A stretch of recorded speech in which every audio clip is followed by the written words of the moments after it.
우리 아들 작년에 상여금만 3천. 언니 아들은? 전화기를 귀에서 떼는 순간 나는 30년 된 친구의 번호를 지웠습니다. 그 전화는 평범한 오후에 걸려왔습니다. 설거지를 하다 말고 받은 전화였죠. 순이었습니다. 30년을 함께한 친구. 아니, 친구였던 사람. 순이야. 언니 나야. 오랜만이지? 응, 뭐. 한 달 만이네. 그런데 목소리가 달랐습니다. 뭐랄까요? 살짝 들뜬 목소리. 자랑거리가 생겼을 때 나는 그 특유의 톤. 아, 또 시작이구나. 속으로 한숨이 나왔습니다. 언니 있잖아. 우리 아들 말이야. 응. 작년 연봉 협상했는데 상여금만 3천 받았대. 아, 그래. 3천만 원. 상여금만. 기본 연봉은 또 따르고. 손에 들고 있던 그릇이 미끄러질 뻔했습니다. 그런데 순이는 거기서 멈추지 않았죠. 언니 아들은 어때? 요즘 회사 괜찮아? 순간 입이 마르는 걸 느꼈습니다. 우리 아들, 지난달에 부서 축소로 명예퇴직 압박을 받고 있다고 했던 그 이야기를 순이에게 할 수가 없었습니다. 아니, 하고 싶지 않았습니다. 응, 뭐. 그냥 그렇지. 그냥 그렇다니? 구체적으로 말해봐. 구체적으로. 순이는 언제부터인가 내 대답을 캐묻기 시작했습니다. 예전엔 그렇지 않았어요. 그냥 서로 안부 물으면 잘 지내라고 하면 끝이었는데, 이젠 숫자를 원합니다. 얼마, 몇 평, 어느 동네, 어느 학교, 그냥 회사 다니지 뭐. 언니는 맨날 그래. 숨기기는 괜찮아, 나한테. 우리가 몇 년 친구인데 숨기는 게 아니라 말하고 싶지 않은 겁니다. 말하면 또 비교당할 게 뻔하니까요. 아, 참. 며느리 이야기했나? 무슨? 우리 며느리가 또 명품백 사줬어. 이번엔 진짜 비싼 거. 400 넘는 거. 원래는 내가 사양했거든. 그런데 며느리가 자꾸 사준다는데 어쩌겠어. 효심이 그렇게 지극해. 400만 원짜리 가방. 그게 대수냐는 듯이 말하는 순이의 목소리에서 나는 30년 전 그 친구를 찾을 수가 없었습니다. 생각이 났습니다. 우리가 처음 만났을 때 아이들 유치원 학부모 모임에서였죠. 순이는 그때 낡은 가방을 들고 있었습니다. 나도 마찬가지였고요. 우리는 금방 친해졌습니다. 왜냐하면 둘 다 가난했으니까요. 아이 학원비를 내려고 은행 대출을 받으러 갔던 날도 기억납니다. 나란히 창구 앞에 앉아서 순이가 내 손을 꽉 잡았죠. 언니, 우리 아들들 꼭 잘 될 거야. 이렇게 고생하는데 복 받을 거야. 그때 우리는 정말로 같은 편이었습니다. 같은 처지, 같은 고민, 같은 꿈. 그런데 그 전화를 받으며 나는 깨달았습니다. 순이는 더 이상 내 편이 아니라는 것을. 아니, 어쩌면 나를 깔아뭉개는 발판으로 여기고 있는지도 모른다는 것을. 언니 듣고 있어? 응. 다음 주에 우리 아들 가족이랑 유럽 간대. 회사에서 인센티브로 항공권 줬다는데. 비즈니스석으로. 언니네도 여행 가봤어? 요즘 젊은 사람들 효도 여행 많이 가던데. 나는 대답하지 않았습니다.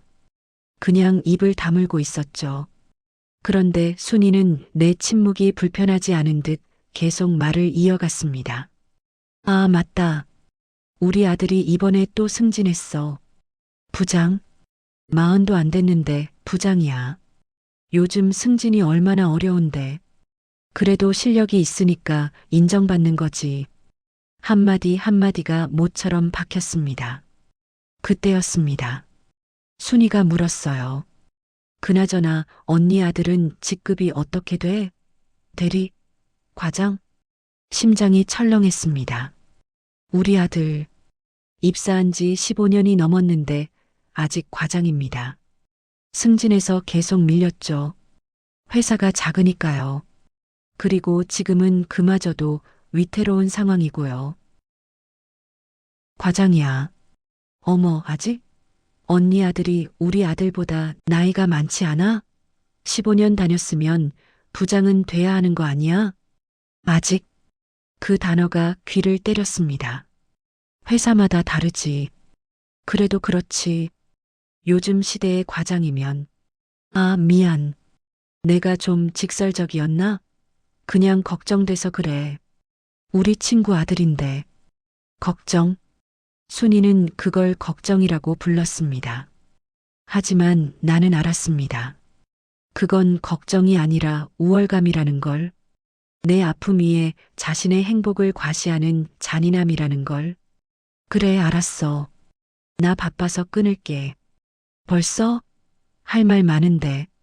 다음 주에 우리 집들이 오면 안 돼? 새로 인테리어 했거든. 거실에 대리석 깔았는데 진짜 예뻐. 사진 보내줄까? 됐어. 다음에. 전화를 끊었는데 손이 떨렸습니다. 화가 나서가 아닙니다. 슬퍼서였습니다. 30년이라는 세월이 무색하게 순이는 이제 내 친구가 아니었으니까요. 핸드폰 화면을 내려다봤습니다. 순이, 그 이름 옆에 작은 휴대폰 아이콘, 그리고 그 아래 삭제 버튼, 머뭇거림도 없이 손가락이 움직였습니다. 마치 오래전부터 준비해왔던 것처럼. 정말 삭제하시겠습니까? 화면에 물음표가 떴습니다. 하지만 나에게 물음표는 없었습니다. 나는 확인을 눌렀습니다. 삭제됐습니다. 순이 30년. 이상하게도 후회는 없었습니다. 오히려 어깨가 가벼워지는 기분이었죠. 무거운 짐을 내려놓은 것 같았습니다. 그러다 문득 생각했습니다. 나이 들면 친구가 재산이라고들 하죠. 맞습니다. 그런데 어떤 친구는 재산이 아니라 빚입니다. 만날 때마다 자존감을 까먹고 비교당하고 초라해지는 관계. 그건 우정이 아니라 고문입니다. 창밖을 봤습니다. 겨울 햇살이 차갑게 빛나고 있었습니다. 나뭇가지에는 잎이 하나도 없었죠. 모두 떨어져 나갔습니다. 하지만 나무는 죽지 않았습니다. 오히려 봄을 준비하고 있었죠. 나도 그랬습니다. 떨어져 나간 게 아니라 떨쳐낸 겁니다. 독이 된 관계를, 나를 갉아먹는 우정을, 설거지를 마저 했습니다. 물소리가 유난히 맑게 들렸습니다. 그리고 나는 오랜만에 평온했습니다.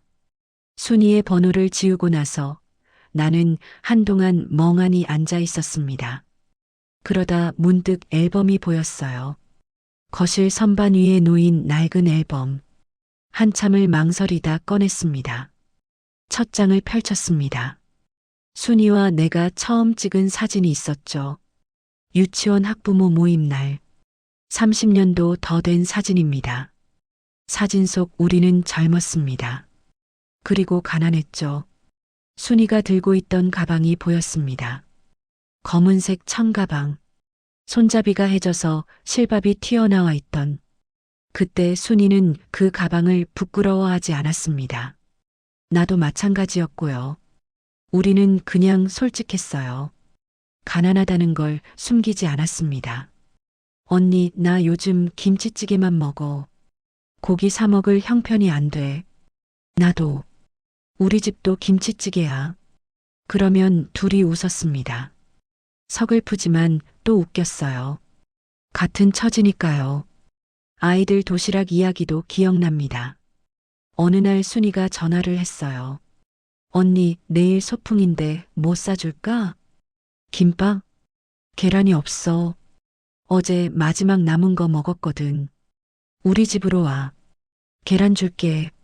순이가 우리 집에 왔습니다. 그리고 계란을 받아가면서 말했죠. 언니 미안해. 다음에 꼭 갚을게. 뭘? 계란 몇 개 가지고. 그런데 순이는 정말로 갚았습니다. 일주일 후에 계란 한 판을 들고 왔어요. 그때 순이는 그런 사람이었습니다. 빌린 건 꼭 갚는, 작은 것도 소중히 여기는, 은행 대출 받으러 가던 날도 떠올랐습니다. 아이 학원비 때문이었죠. 둘 다 돈이 없었습니다. 그래서 나란히 은행 창구 앞에 앉았어요. 이 이자면 3년은 갚아야 하는데, 나도. 근데 애들 학원은 보내야 하잖아. 순이가 내 손을 꽉 잡았습니다. 손바닥이 땀으로 젖어 있었어요. 언니, 우리 아들들 꼭 잘 될 거야. 응, 이렇게 고생하는데 복 받을 거야. 대학도 보내고 취직도 시키고 우리 그때까지 버티자. 순이의 눈에 눈물이 고였습니다. 나도 울컥했죠. 우리는 그날 정말로 같은 편이었습니다. 그런데 언제부터였을까요? 순이가 변하기 시작한 게, 아, 맞다. 순이 아들이 대기업에 입사했을 때였습니다. 그때 순이가 전화를 했어요. 언니 있잖아. 응, 우리 아들이 외국계 대기업 붙었어. 정말 축하해. 고마워. 솔직히 나도 믿기지 않아. 우리 아들이 그런 큰 회사를. 그때까지만 해도 순이는 겸손했습니다. 기쁘지만 조심스러운 목소리였죠. 그런데 시간이 지나면서 그 조심스러움이 사라졌습니다. 언니 아들은 어디 다니지?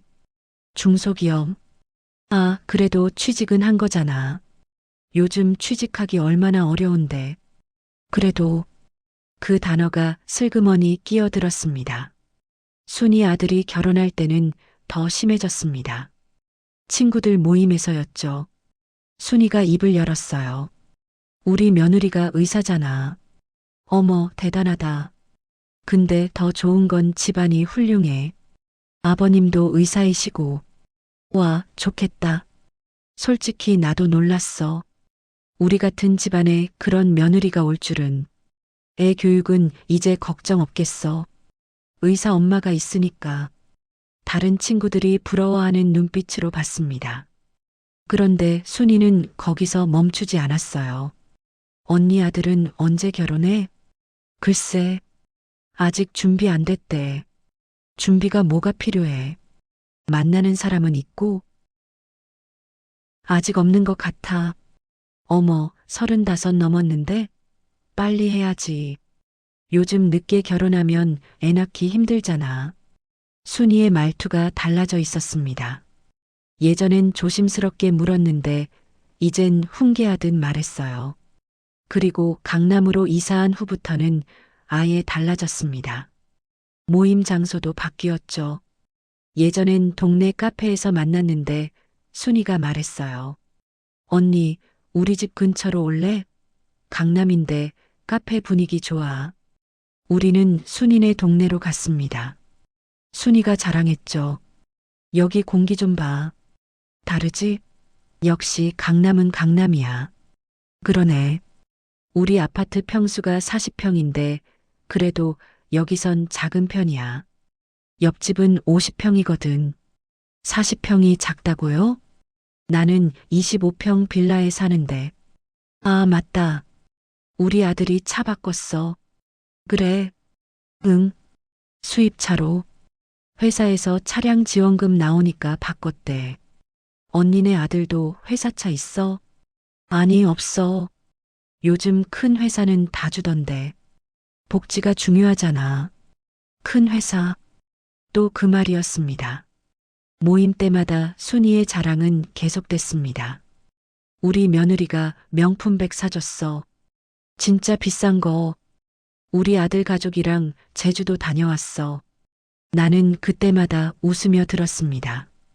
축하해줬고요. 그런데 속으론 무너지고 있었어요. 비교당하고 있다는 걸 알았으니까요. 어느 날은 이런 일도 있었습니다. 모임에서 내가 말했어요. 우리 아들이 이번에 프로젝트 성공했대. 어머, 잘 됐다. 무슨 프로젝트? 회사 신제품 개발. 그러자 순이가 끼어들었죠. 보너스 받았어? 몰라. 아직 안 물어봤어. 물어봐야지. 성과급이 중요한 건데. 우리 아들은 프로젝트 성공하면 보너스만 1,000 받거든. 1,000만 원. 내 아들 이야기를 하는데 순이는 자기 아들 이야기로 덮어버렸습니다. 나는 그때 깨달았어요. 순이는 더 이상 내 기쁨을 함께 기뻐하지 않는다는 걸. 오히려 내 기쁨 위에 자기 자랑을 얻는다는 걸. 그래도 나는 참았습니다. 왜냐하면 30년이니까요. 30년이라는 세월이 아까워서, 그 가난했던 시절의 추억이 소중해서. 하지만 이제는 알았습니다.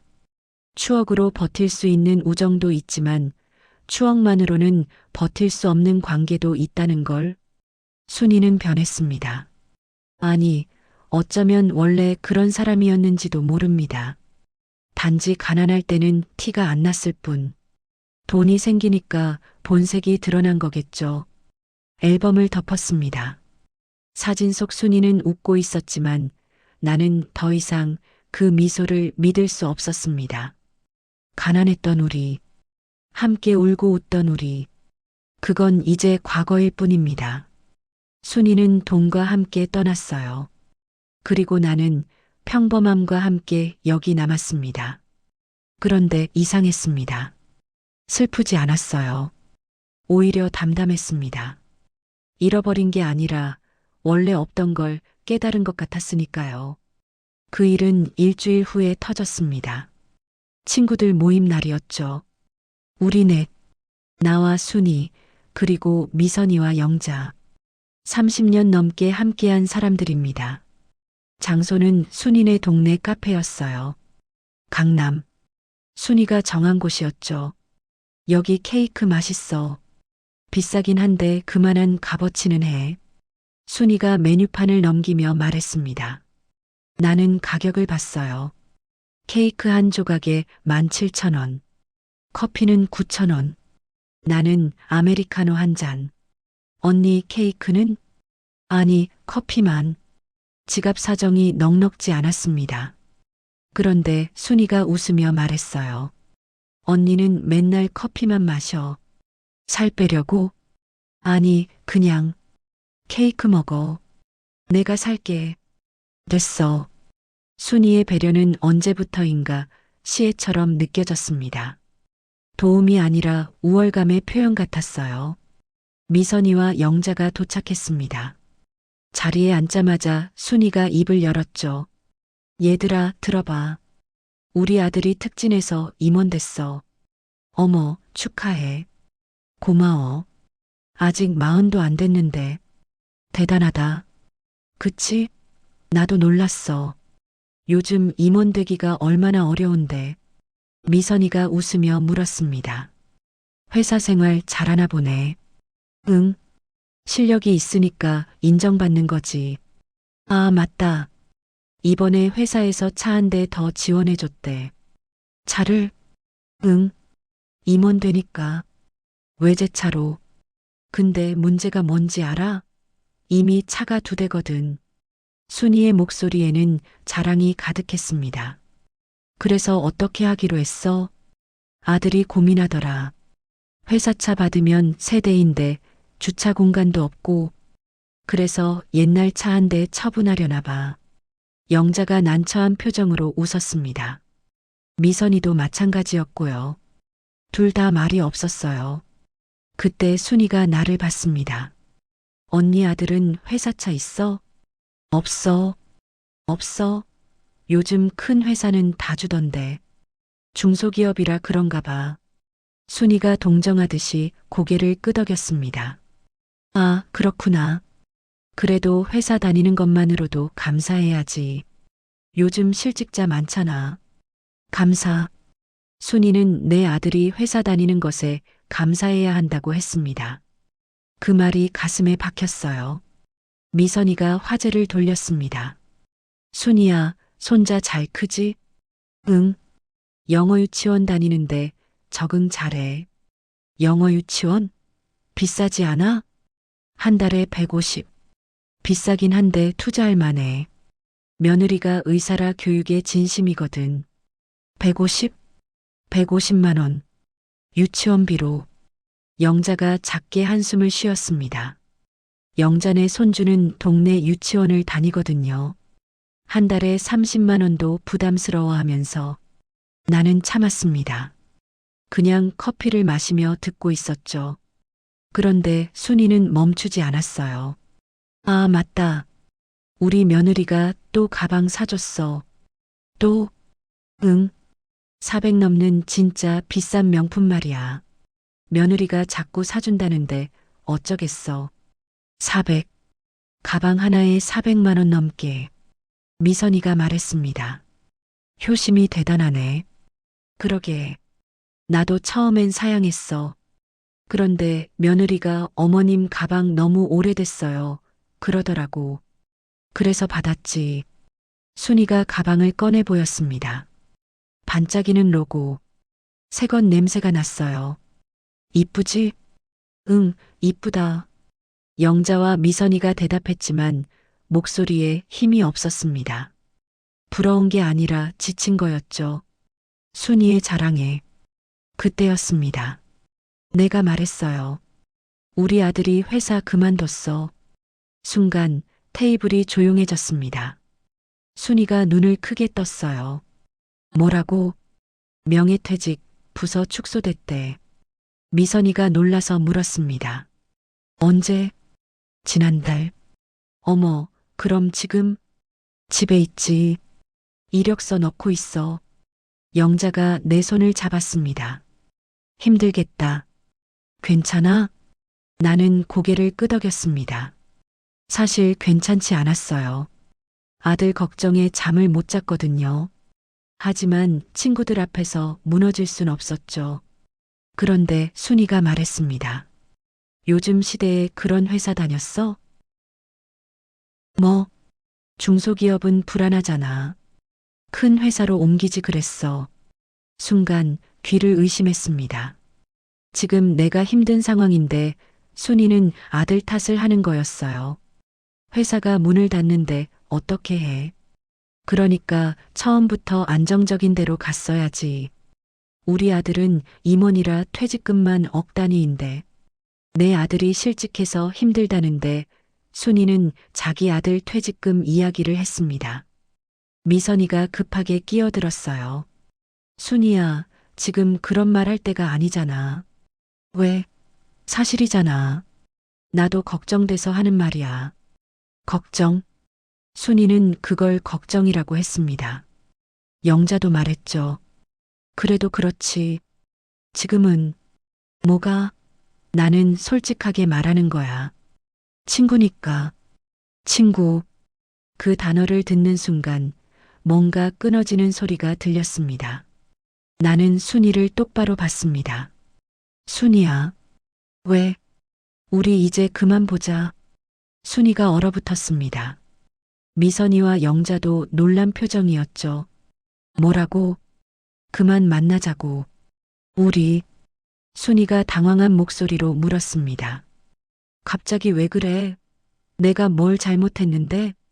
잘못한 게 아니라 나는 더 이상 못 만나겠어. 왜? 내가 무슨 말을 잘못했어?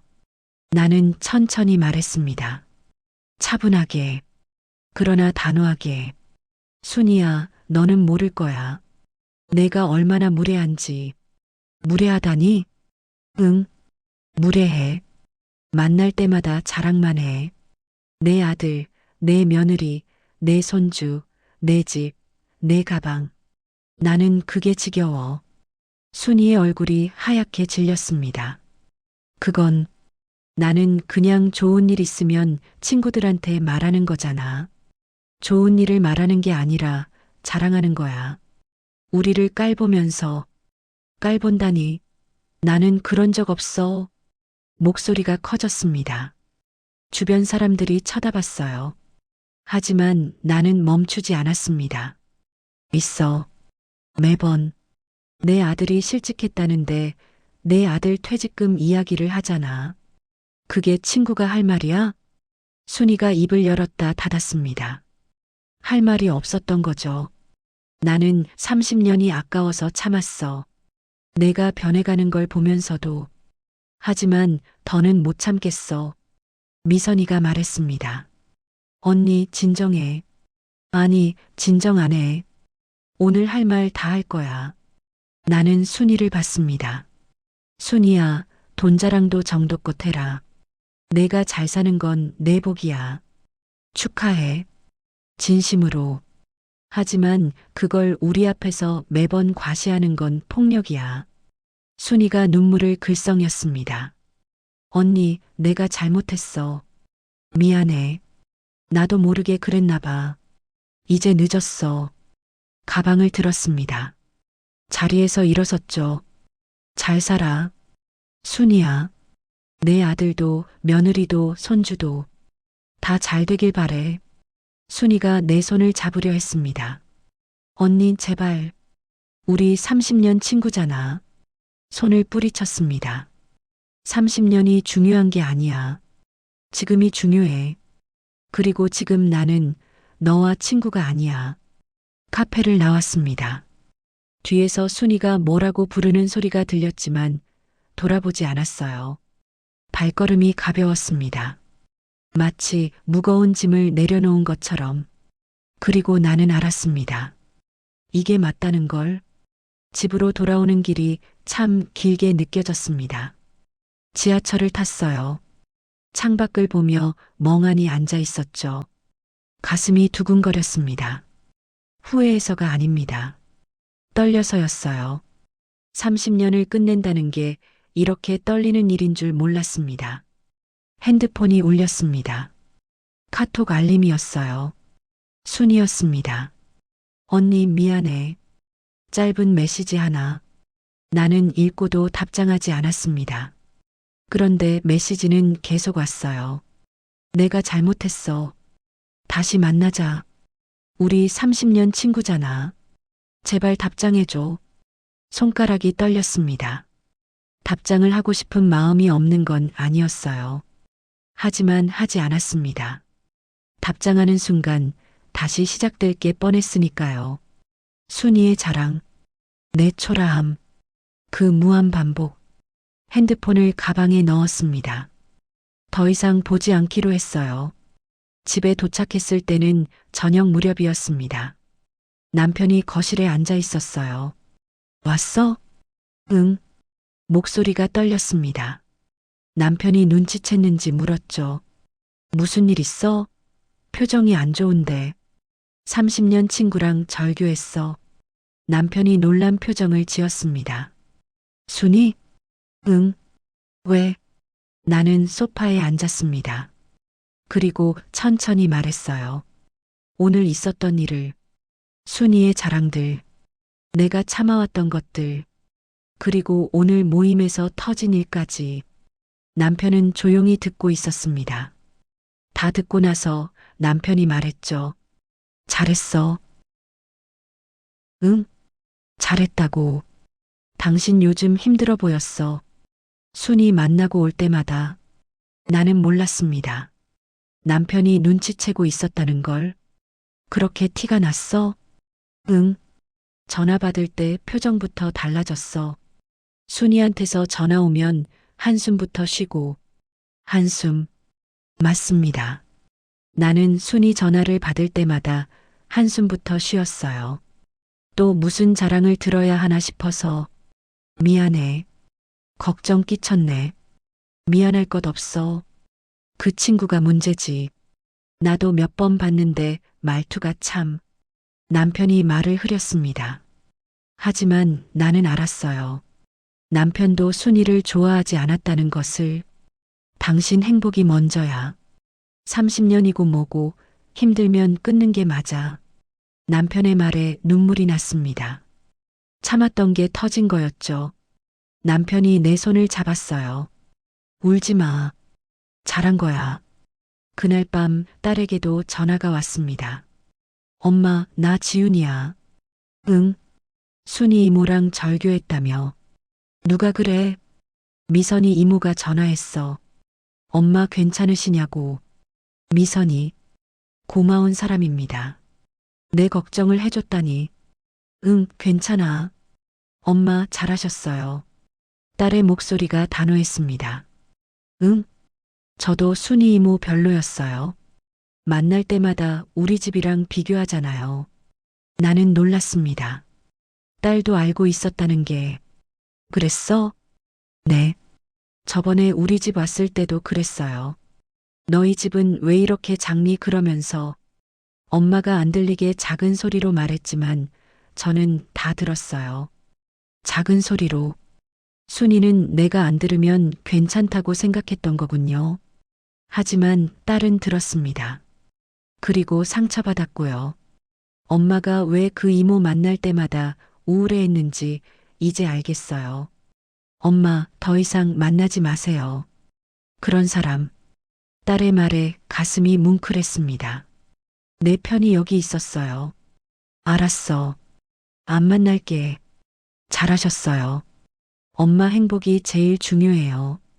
전화를 끊고 나는 한참을 가만히 앉아 있었습니다. 창밖을 봤어요. 가을이었습니다. 나무들이 낙엽을 떨구고 있었죠. 바람이 불 때마다 잎이 하나씩 떨어졌어요. 나무는 아파 보이지 않았습니다. 오히려 담담했죠. 떨구는 게 자연스러운 일인 것처럼. 그때 깨달았습니다. 나무는 봄에 잎을 피우고 가을에 잎을 떨굽니다. 떨구지 않으면 겨울을 날 수 없어요. 무거운 잎을 매달고 있으면 가지가 부러지니까요. 사람도 마찬가지입니다. 나이 들수록 잃어야 할 것들이 생겨요. 독이 된 관계, 나를 갉아먹는 우정, 그런 건 떨쳐내야 합니다. 안 그러면 나라는 나무가 부러지니까요. 순이와의 30년, 그건 분명 소중했습니다. 하지만 이제는 아니에요. 소중했던 게 영원히 소중한 건 아니니까요. 핸드폰을 다시 꺼냈습니다. 순이의 메시지가 또 와 있었어요. 언니, 정말 미안해. 내가 너무 철없었어. 다시 기회 줘. 읽었지만 답장하지 않았습니다. 그리고 알림을 껐어요. 더 이상 순이의 메시지를 받고 싶지 않았습니다. 며칠 후 미선이에게 전화가 왔습니다. 언니, 나 미선이야. 응? 괜찮아? 응, 괜찮아. 순이가 계속 연락하더라. 언니한테 사과하고 싶대. 됐어. 받고 싶지 않아. 미선이가 한숨을 쉬었습니다. 언니, 솔직히 말할게. 나도 순이 때문에 힘들었어. 너도? 응. 맨날 자랑만 하잖아. 듣는 게 지겨웠어. 그런데 언니가 먼저 말해줘서 고마워. 고맙다니. 내가 터뜨린 걸 미선이가 고마워하다니. 영자도 마찬가지야. 어제 만났는데 언니 용기 있다고 그러더라. 우리도 참 오래 참았는데. 우리, 나만 힘든 게 아니었어요. 미선이도 영자도 힘들었던 겁니다. 순이의 자랑에. 그럼 우리 셋이서 만나자. 순이 빼고. 정말? 괜찮아? 응. 오히려 좋을 것 같아. 편하게. 미선이가 웃었습니다. 전화기 너머로 안도하는 소리가 들렸어요. 그래. 다음 주에 보자. 우리 셋이서. 전화를 끊고 나는 미소 지었습니다. 잃은 것도 있지만 남은 것도 있었어요. 미선이와 영자. 진짜 친구들. 그날 밤 잠들기 전에 생각했습니다. 나이 들어 가장 중요한 건 뭘까요? 친구의 숫자일까요? 아니면 친구의 질일까요? 답은 분명했습니다. 질이었어요. 100명의 가짜 친구보다 1명의 진짜 친구가 낫습니다. 순이는 가짜였어요.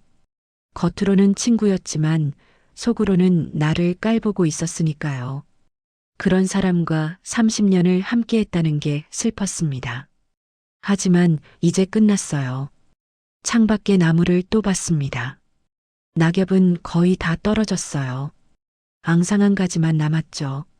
하지만 나무는 죽지 않았습니다. 오히려 튼튼해 보였어요. 봄을 기다리고 있었죠.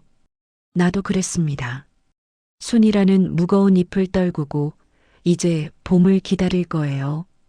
진짜 친구들과 함께 비교당하지 않고 초라해하지 않으며 나로 서 있을 수 있는 봄을 그렇게 나는 떠나보냈습니다. 30년이라는 무게를 일주일이 지났습니다. 순이에게서는 더 이상 연락이 오지 않았어요. 아마 포기한 모양이었죠. 이상하게도 허전하지 않았습니다. 오히려 가벼웠어요. 아침에 일어나서 커피를 내렸습니다. 창밖을 보니 햇살이 좋았어요.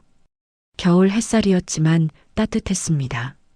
그 햇살 속에서 나무를 봤어요.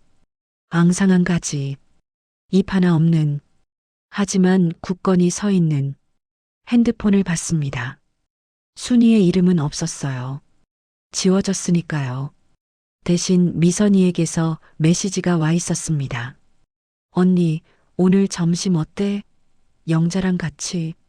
나는 웃으며 답장을 보냈습니다. 좋아. 어디서 볼까? 동네 카페에서 만났습니다.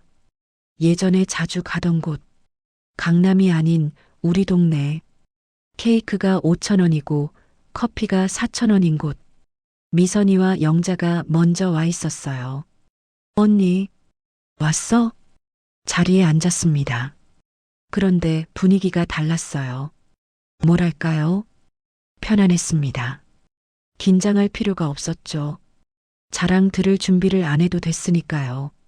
영자가 말했습니다. 언니, 얼굴 좋아졌다. 그래. 응. 밝아 보여. 미선이도 고개를 끄덕였어요. 맞아. 예전엔 모임 때마다 표정이 어두웠는데 나는 몰랐습니다. 내 표정이 그렇게 티가 났다는 것을. 미안해. 걱정 끼쳤네. 아니야. 우리도 마찬가지였어. 영자가 한숨을 쉬었습니다. 솔직히 말할게. 순이 때문에 모임 가기 싫었어. 맨날 자랑만 들어야 하니까. 미선이도 말했죠. 나도. 집에 가면 우울했어. 왜 우리는 이렇게 못 사나 싶고. 우리는 똑같았던 겁니다. 순이의 자랑에 상처받고 비교당하고 우울해했던. 그래도 언니가 먼저 끊어줘서 고마워. 덕분에 우리도 자유로워졌어. 자유. 맞는 말이었습니다. 우리는 순이로부터 자유로워진 거예요. 우리 앞으로 자주 보자. 이렇게 편하게. 응. 좋아. 커피를 마시며 이야기했습니다. 별거 아닌 이야기들. 손주 이야기, 남편 이야기, 요즘 본 드라마 이야기. 누구 하나 자랑하지 않았어요. 그냥 나누는 거였죠. 그게 진짜 대화였습니다. 집으로 돌아오는 길이 즐거웠습니다. 발걸음이 가벼웠어요. 모임 후에 이렇게 기분이 좋은 건 정말 오랜만이었습니다. 그날 저녁 남편이 물었어요. 오늘 친구들 만났다며? 응. 어땠어? 좋았어. 정말 좋았어. 남편이 웃었습니다. 그래. 그래야지. 친구 만나고 와서 우울해하면 안 되지. 맞습니다. 친구 만나고 우울해지면 안 됩니다. 친구는 나를 위로해주는 사람이어야 하니까요. 나를 비교하게 만드는 사람이 아니라. 며칠 후였습니다. 동네 공원으로 산책을 나갔어요. 나무들이 줄지어 서 있었죠. 모두 잎이 떨어진 상태였습니다. 하지만 죽어 보이지 않았어요. 오히려 단단해 보였습니다. 발밑을 봤습니다. 낙엽이 수북이 쌓여 있었어요. 갈색으로 바싹 마른, 한때는 푸르렀을 잎들, 나무는 그 잎들을 떨궜습니다. 애착 없이, 미련 없이, 그래야 했어요. 안 그러면 겨울을 날 수 없으니까요. 무거운 것들을 매달고 있으면 가지가 부러지니까요. 나도 그랬습니다. 순이라는 낙엽을 떨궜어요. 30년이라는 무게를. 그리고 이제 봄을 기다리고 있습니다. 벤치에 앉았습니다. 햇살이 따뜻했어요. 눈을 감았습니다. 그리고 생각했죠. 나이 들면 친구가 재산이라고 합니다. 맞는 말입니다. 하지만 모든 친구가 재산은 아니에요. 어떤 친구는 빚입니다. 만날 때마다 자존감을 빼앗아가는 그런 친구는 과감히 정리해야 합니다. 진짜 친구는 뭘까요? 생각해 봤어요. 진짜 친구는 내 행복을 함께 기뻐하는 사람입니다. 내 불행 위에 자신의 행복을 과시하는 사람이 아니라 내가 힘들 때 위로해주는 사람, 내가 잘 될 때 진심으로 축하해주는 사람. 순이는 그런 사람이 아니었어요. 내가 힘들다고 하면 자기 아들은 얼마나 잘 나갔는지 말했죠. 내가 기쁘다고 하면 그보다 더 큰 기쁨으로 덮어버렸고요. 그건 우정이 아니었습니다. 경쟁이었어요. 일방적인 승리 선언. 하지만 이제 끝났습니다. 나는 더 이상 그 경기에 참여하지 않을 거예요. 나는 나로 살 겁니다. 비교당하지 않고 초라해하지 않으며 눈을 떴습니다. 하늘이 맑았어요. 구름 한 점 없이 그 하늘 아래서 나는 자유로웠습니다. 여러분도 혹시 이런 친구가 있나요? 만날 때마다 자랑만 하는, 당신을 깔보는, 비교하게 만드는 그런 친구가 있다면 용기를 내세요. 정리할 용기를.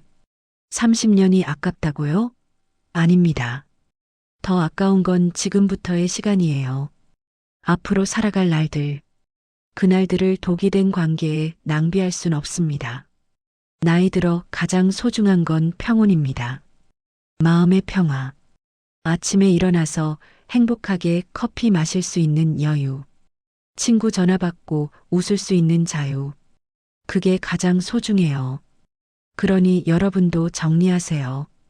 과감하게, 미련 없이, 나무가 낙엽을 떨구듯이 떨어진 낙엽 자리에는 새순이 돋습니다.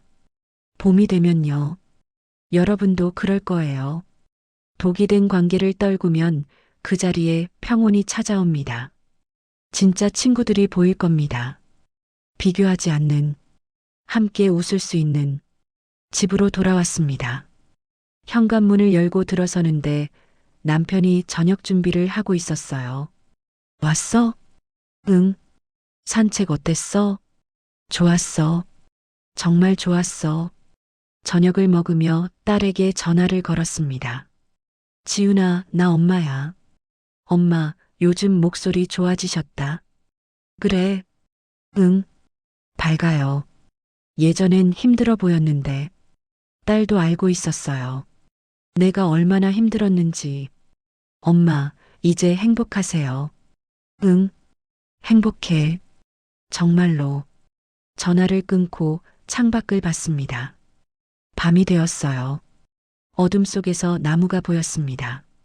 잎 하나 없는, 하지만 당당한, 나도 그 나무처럼 서 있을 겁니다. 비워냈으니까요. 떨쳐냈으니까요. 그리고 이제 채워질 겁니다. 평온으로, 진짜 우정으로. 핸드폰을 꺼냈습니다. 연락처 목록을 봤어요. 순이의 이름은 없었습니다. 대신 미선이와 영자가 있었죠. 진짜 내 편인 사람들. 그걸로 충분했습니다. 100명의 가짜보다 5명의 진짜가 나았으니까요. 그렇게 나는 번호 하나를 지우고 나를 되찾았습니다. 30년이라는 긴 세월이 끝났습니다. 하지만 슬프지 않았어요. 오히려 시작 같았죠. 진짜 나로 사는 삶에. 창밖의 나무를 마지막으로 봤습니다. 봄이 오면 그 가지에 새순이 돋을 거예요. 푸른 잎이 가득 필 겁니다. 더 건강하게, 더 아름답게. 나도 그럴 겁니다. 봄이 올 거예요. 내 삶에도 비교당하지 않는, 나로 서 있을 수 있는 평온한 봄이. 그리고 나는 준비되어 있습니다. 그 봄을 맞이할.